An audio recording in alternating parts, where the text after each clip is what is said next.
রামনগর বিধানসভা বিধায়কের কাছে একাধিক কাজের পরিকল্পনা নিয়ে হাজির হলেন পূর্ব মেদিনীপুর জেলার কাথি ইস্কনের প্রভুগণ। শনিবার সকালে রামনগর বিধানসভা কেন্দ্রের নবনির্বাচিত বিধায়ক ডক্টর চন্দ্রশেখর মণ্ডলের বাড়িতে সৌজন্য সাক্ষাৎ, সম্মাননা এবং তাদের দাবি দেওয়া সংক্রান্ত বিষয়ে আলাপ আলোচনা করলেন।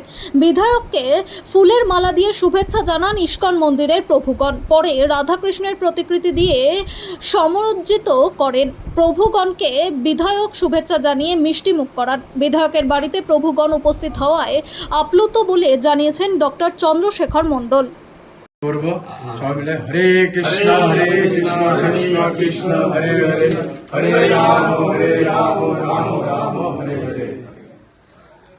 আমি ইস্কন থেকে প্রভুগণ আমার বাড়িতে এসেছেন, তাদের চরণ ধুলি আমার এই বাড়িতে পড়েছে।